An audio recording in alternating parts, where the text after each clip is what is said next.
Hello everyone, welcome to my channel com scholar. Class हमने अब तक जो है काफ़ी एग्जामिनेशन डिस्कस कर ली है। ये आपका लास्ट वीडियो लेक्चर है ऑन एग्जामिनेशन। तो हम जितने भी अब रिमेनिंग सर्विस रहेगी उसको हम कवर करने का ट्राई करेंगे। चलिए अब नेक्स्ट सर्विस पढ़ने जा रहे हैं, that is in relation to hiring of motor vehicle.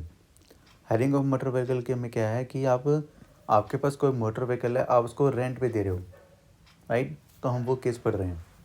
जैसे मान लीजिए टाटा मोटर कंपनी जो है डीटीसी को, राइट, डीटीसी को अपनी बस या इलेक्ट्रिक व्हीकल जो है वो लीज पे दे देती है, तो फिर वो सर्विस आपकी क्या हो जाएगी, एग्जम्प्ट।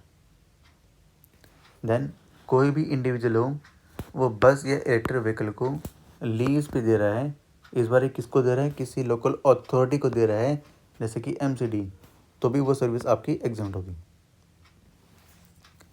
अब हम पढ़ने जा रहे हैं that is charitable and religious activity related services.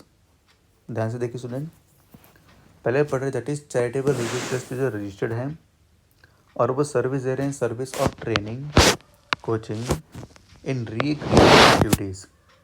ऐसा मान लीजिए कोई भी रिलीजियस प्लेस है, कोई मंदिर मस्जिद, राइट, कुछ भी हो, और वहाँ पर जो है उनके मतलब उस पर्टिकुलर रिलीजियस प्लेस में कोई ट्रेनिंग प्रोवाइड कर रहे हैं, कोई कोचिंग दे रहे हैं, right, for the recreation activities. कौन कौन सी, जैसे आर्ट्स हो गया, कल्चर हो गया, स्पोर्ट्स हो गया, तो फिर वो कम्प्लीटली एग्जम्प्ट है। चार्जेबल हो सकता है, कंसिडरेशन हो सकता है, बट उसके ऊपर जीएसटी नहीं लगेगा, उसकी बात हो रही है, राइट। देन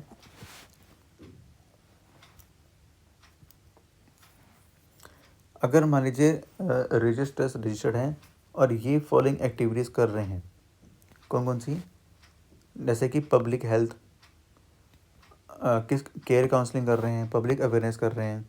जैसे पब्लिक हेल्थ रिलेटेड, जैसे मान लीजिए टर्मिनेट इल पर्सन, भाई जैसे टर्मिनेट इल पर्सन मतलब जो अभी मतलब डॉक्टर ने जब जवाब दे दिया है that very soon this person will not be no more, right.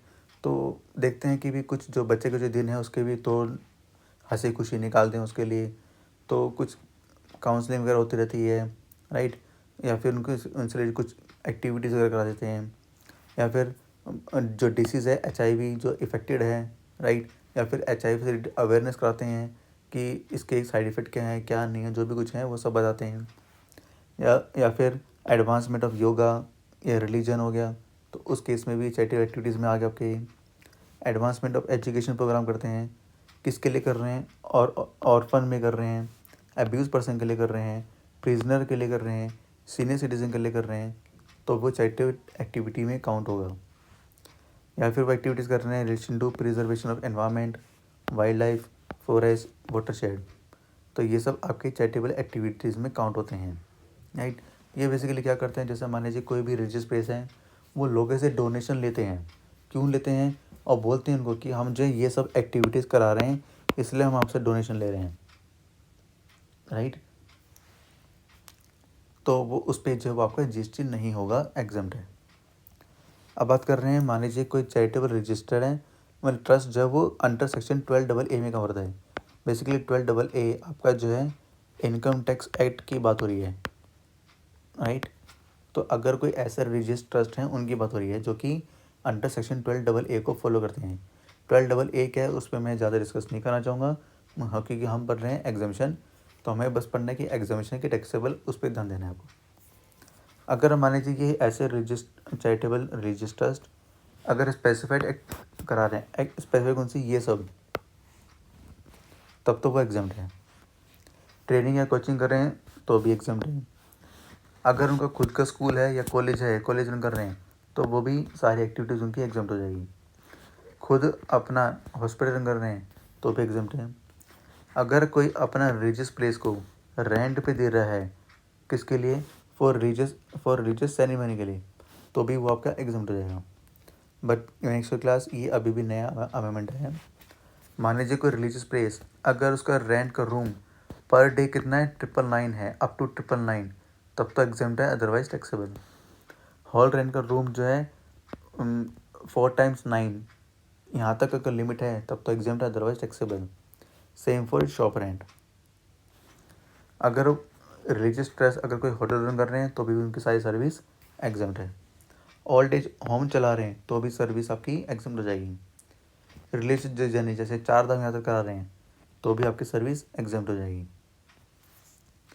Then class banking sector में, क्लास बैंकिंग सेक्टर में आपको बेसिकली ये ध्यान देना है, ये इंपॉर्टेंट आपका। जैसे मान लीजिए अगर आपके पास कोई क्रेडिट कार्ड है, अगर उसकी पेमेंट आप ड्यू डेट तक दे देते हो, राइट, तब तो उस पर कोई जीएसटी नहीं है। बट अगर आपने कोई लेट पेमेंट करी कार्ड से तो उस पर लेट जो आप अमाउंट पे कर रहे हो, जो एडिशनल अमाउंट पे कर रहे हो, उस एडिशनल अमाउंट पे आपको जीएसटी देना होगा, राइट। ऐसा मान लीजिए अगर आप कोई इंटरेस्ट है, कोई डिस्काउंट लोन है, एडवांस है, डिपॉजिट है, ये सब आपका एग्जाम्प्ट है। भाई अगर आपने अपना पैसा बैंक में डिपॉजिट कर दिया, चाहे वो सेविंग अकाउंट के में हो, चाहे आपका फिक्स डिपॉजिट में हो, रिकरिंग डिपॉजिट में हो, ठीक है, तो वो आपका एग्जाम्प्ट है। क्रेडिट कार्ड से अगर आप लेट पेमेंट फीस कर रहे हो तो आपका टैक्सेबल है। देन जैसे कि फॉरेन करेंसी एक्सचेंज सर्विस होती है, बैंक ने एएमसी को दी या एएमसी ने बैंक को दिया, दोनों ही केस में वो सर्विस आपकी एग्जाम्प्ट होगी। कोई प्लेयर है, रेफरी है, अंपायर है, कोच है, टीम मैनेजर है, ये किन के लिए काम कर रहे हैं? ये रिकग्नाइज बॉडी के लिए काम कर रहे हैं, राइट। यानी कि ये कौन है? रेसिपिएंट, और ये कौन है? सप्लायर। तो वो सारी सर्विस आपकी हो जाएगी एग्जाम्प्ट। या फिर एक रिकग्नाइज बॉडी दूसरे रिकग्नाइज बॉडी को सर्विस कर रहा है तो भी एग्जाम्प्ट है, right. So class, this is the chapter that is called, that is exemption of goods and services. I hope you have understood very well. Thank you.